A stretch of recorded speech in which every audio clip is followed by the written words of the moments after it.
अस्सलाम वालेकुम दोस्तों, वेलकम टू मियां भाई न्यूज़। महाराष्ट्र के म्युनिसिपल इलेक्शन में इस दफ़ा जो सबसे ज़्यादा चौंकाने वाले और हैरत अंगेज परफॉर्मेंस देखने को मिला है वो असदुद्दीन ओवैसी की पार्टी ऑल इंडिया मजलिस इत्तेहादुल मुस्लिमीन यानी AIMIM कर रहा है। अब तक जो ट्रेंड्स और रिजल्ट सामने आए हैं इसके मुताबिक AIMIM लगभग 75 से लेकर 89 सीट तक जीत चुकी है। हो सकता है कि सीट जीतने की तादाद बढ़ भी सकती है। ये सिर्फ नंबर्स का खेल नहीं बल्कि महाराष्ट्र के शहरी सियासत में एक बड़ी तब्दीली का इशारा है। ये बात बिल्कुल वाज़ेह होती जा रही है कि मुस्लिम बहुल और दलित बहुल शहरी इलाकों में AIMIM की पकड़ मजबूत होती जा रही है। जिन इलाकों में पहले कांग्रेस और NCP खासकर शरद पवार ग्रुप की रिवायती वोट बैंक माना जाता था, वहां AIMIM ने सीधे तौर पर डेंट लगा दिया है। इस परफॉर्मेंस के बाद कांग्रेस और NCP दोनों के लिए ये एक सीरियस पॉलिटिकल चैलेंज बन चुका है। इस इलेक्शन में AIMIM ने कई ऐसे शहरों में भी अपनी मौजूदगी दर्ज कराई है जहां पहले इनका नाम सिर्फ सिंबल तक महदूद समझा जाता था। जी हां, अहिल्या नगर और चंदापुर जैसे म्युनिसिपल कॉरपोरेशन में पहली बार AIMIM एक मजबूत पॉलिटिकल फोर्स के तौर पर उभर कर सामने आई है। ये सिर्फ लोकल बॉडी इलेक्शन तक लिमिट नहीं रहने वाला बल्कि इसका असर आने वाले विधानसभा और लोकसभा इलेक्शन के पॉलिटिकल इक्वेशंस पर भी पड़ना तय माना जा रहा है। मुंबई के मुमरा इलाके से AIMIM की जवान और एनर्जेटिक कैंडिडेट सहर यूनुस शेख ने बीजेपी के एक मजबूत कैंडिडेट को शिकस्त देकर एक बड़ी सियासी मैसेज दिया है। सोशल मीडिया पर मुमरा वार्ड पूरे महाराष्ट्र में डिस्कशन का मरकज बना रहा, जहां AIMIM की जीत ने यह साबित कर दिया कि पार्टी सिर्फ एक लिमिटेड वोटर बेस तक महदूद नहीं रही।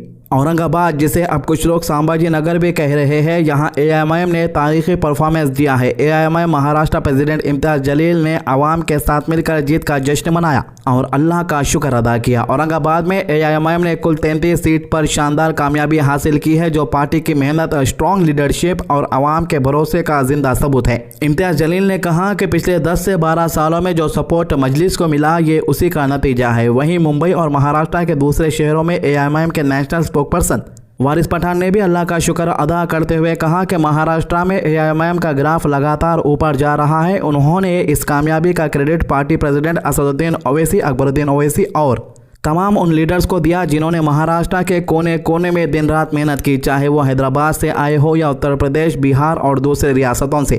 देखिए, मैं अल्लाह सुब्हान ताला का बहुत बहुत शुक्रिया अदा करूंगा कि अल्हम्दुलिल्लाह आज महाराष्ट्र के अंदर मजलिस इत्तेहादुल मुस्लिमीन का ग्राफ प्रोग्रेस एकदम बढ़ता हुआ चला जा रहा है। ये मेहनत है हमारे पार्टी के हमारे सदर बैरिस्टर असदुद्दीन ओवैसी साहब की, अकबर साहब की, जिन्होंने महाराष्ट्र में आए और इतने दिनों से यहाँ से कैंपेनिंग किया, मेहनत की। हमारे उत्तर प्रदेश, बिहार, तमाम जगहों से हमारे लीडर आए, हैदराबाद के आए, हम सब ने मिल के कलेक्टिवली मेहनत की, जिसका फल आज पूरे महाराष्ट्र में आप देख रहे हो कि लोग हमको कितने दुआओं से, मोहब्बतों से, वोटों से नवाज रहे और हर जगह महाराष्ट्र में हमको काफ़ी भारी संख्या के अंदर जीत हासिल हो रही है। ये लोगों का मैं धन्यवाद करूंगा, मैं तहे दिल से शुक्रिया अदा करूंगा उन लोगों का जिन्होंने हम पे भरोसा जताया, इतने वोट दिए और हमारे इतने उम्मीदवारों को जिताया। आगे भी काउंटिंग चल रही है, आगे भी काफ़ी जगहों के ऊपर हमारे उम्मीदवार आगे हैं। आप देखो शोलापुर के अंदर आप देखिए अच्छी कामयाबी, औरंगाबाद में कामयाबी, मुंबई मुमरा के अंदर हमको इतनी बड़ी कामयाबी मिल रही है और काफ़ी विभिन्न जगहों के ऊपर हमारे उम्मीदवार काफ़ी आगे चल रहे हैं। नांदेड़ के अंदर आप देखिए, ये तो मैं चंद जगहों के नाम बता रहा हूँ आपको। तो ये सब लोगों की मोहब्बत है और असद ओवैसी साहब के प्रति जो लोगों का प्यार है, विश्वास है, भरोसा है कि नहीं वाकई में एक ऐसा नेता, ऐसा लीडर है जो हमारे हक की, इंसाफ की बात करता है, डेवलपमेंट, विकास का काम करने में मानता है, संविधान के कायदे दायरे में रहकर अपनी बात रखता है। तो ये उसका सब दर्शाता है। ये दूल्हे की बात करें तो यहाँ AIMIM ने एक तारीखी जीत दर्ज करी है। अब तक दूल्हे के अंदर AIMIM टोटल 10 सीटें जीत चुकी है। पैनल नंबर 19 से हाजी शब्बीर पिंजारी और आमिर पठान ने कामयाबी हासिल की, जबकि पैनल नंबर 15 और पैनल नंबर 14 के तमाम कैंडिडेट भी कामयाब हुए। खास बात यह रही कि पैनल नंबर 15 एक कांग्रेस डोमिनेटेड वार्ड माना जाता था, जहां AIMIM ने कांग्रेस के सिटी प्रेसिडेंट को भी शिकस्त दी। ये जीत दूल्हे के अवाम के भरोसे और हिमायत का वाज़ेह इजहार है। बृहन मुंबई म्युनिसिपल कॉरपोरेशन यानी BMC में भी AIMIM ने अपनी पहली जीत दर्ज करते हुए हिस्ट्री क्रिएट की है। वार्ड नंबर 134 से महजबीन खान की जीत ने साबित कर दिया कि मुंबई जैसे मेगा सिटी में भी AIMIM अपनी जगह बना रही है। BMC के इलेक्शन में AIMIM ने अब तक कई सीटें जीती हैं और कुछ वार्ड में पार्टी आगे चल रही है, जबकि काउंटिंग का अमल अभी भी जारी है। तो इम्तियाज जलील मीडिया से बात करते हुए जीत के बाद क्या कह रहे हैं, आइए सुनते हैं। तो हम एक विरोधी पक्ष का जो रोल होना चाहिए वो बखूबी अच्छी तरीके से निभाएंगे। नेताओं ने अपने बच्चों को दिया, सब किया। गुलमंडी जैसे देखिए, एक बहुत बड़ा तमाचा ये कह लीजिएगा जूता मारी है उन तमाम सियासी पार्टियों को जिन्होंने अपने रिश्तेदारों को, अपने घर वालों को टिकट दिया। अगर संजय सिरसाट अपने बेटे और बेटी के लिए करोड़ों रुपया खर्च नहीं करता तो शायद उनका बेटा और बेटी भी घर पर बैठते।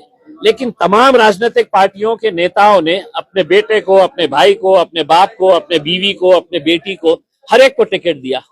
नतीजा क्या हुआ कि लोगों ने एक पैगाम दिया है कि हम सिर्फ गोटियां खेलने के लिए नहीं है, हम सिर्फ है तो चद्दर बिछाने के लिए, शतरंजियां बिछाने के लिए नहीं है, हम भी पार्टी के मजबूत लोग हैं, हमें भी टिकट मिलना चाहिए करके। एमआईएम एक वाहिद पार्टी थी जिसने ना किसी घर वाले को ना किसी रिश्तेदार को दिया।